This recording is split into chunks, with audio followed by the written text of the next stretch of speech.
And now I'd like to welcome our very first guest on the very first episode of Endicott College's weekly show, a man who does not need no introduction, our very own Dr. Richard Wiley.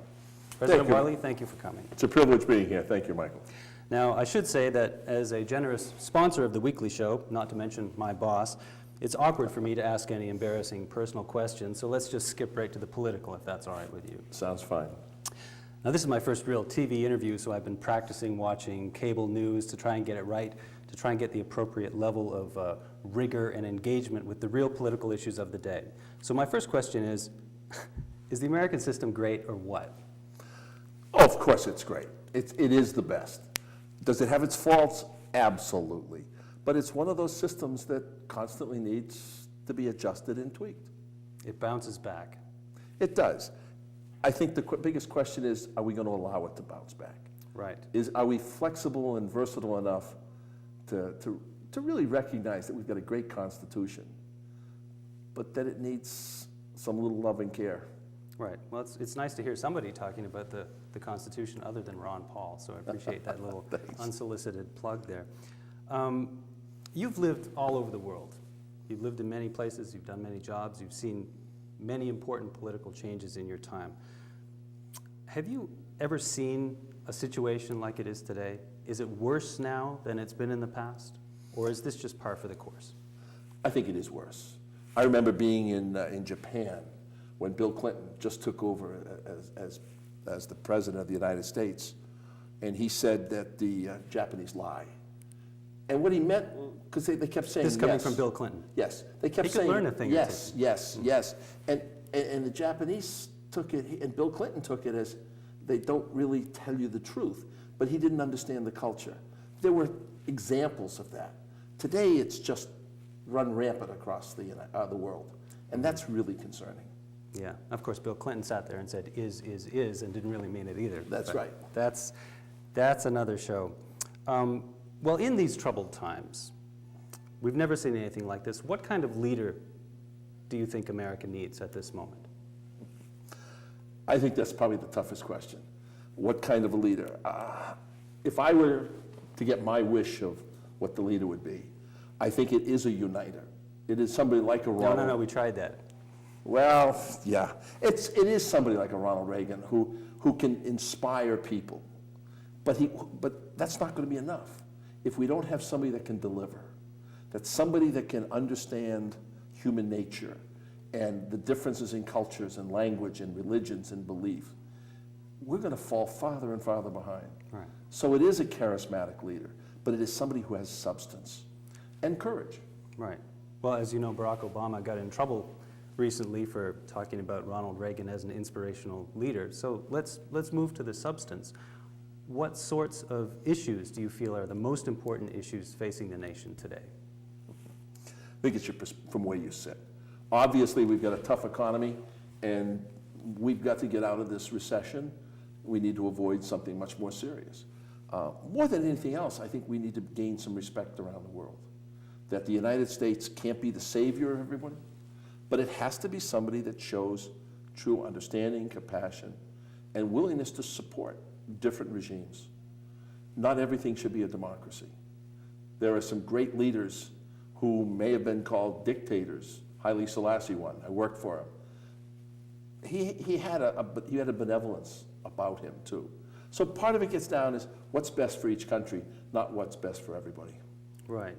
But we still haven't quite gotten to the level of issues yet. The war, the economy, certainly American reputation around the world is important, but what are the nuts and bolts issues that you think are fundamental for this country? Well, go back, it is the economy. Mm-hmm. It is trust. It is a respect. It's what our government is going to become. Mm-hmm. I remember the days when in Washington, you could argue, you could debate, and you could compromise. Today, we don't compromise. We argue, debate, and we walk away, and we don't solve the problems. Mm-hmm. So I think part of it is we need a leader that's going to solve problems, address a problem, and face a problem. Are those the qualities we want in a president? I think so. So the buck stops here. Yeah, absolutely. Instead of the buck stops here, I'll just put it in my... We've had some great presidents that have had courage. And I think we need some presidents today that listen better, that try to get the tone of our country, but yet have the courage to take a stand. But they have to represent this country, not represent their own values. Fair answer. Well, let me ask you a hypothetical then.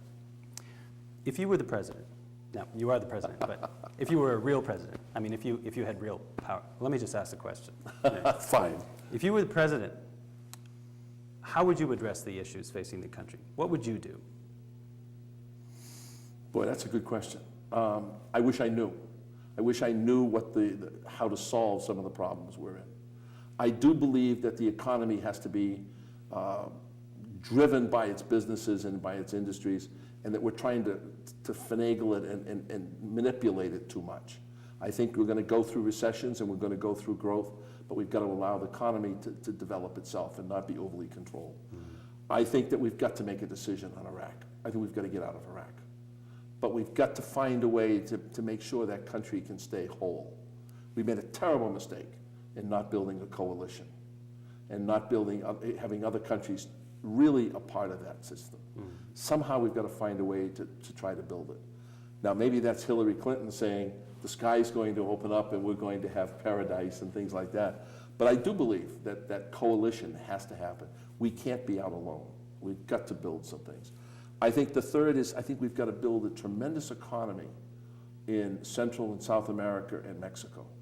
We've got to, we're going to talk about building bridges and walls. The best way to avoid a wall is to make sure that Mexico has a strong economy and people want to stay there. As long as that country is struggling, that border is going to be porous and people are going to come across it. Fair enough. I noticed you didn't mention terror. Is that misrepresented, or should that be in the top 3 list of first things the new president should be concerned with? I'm not sure I'm overly concerned about terror.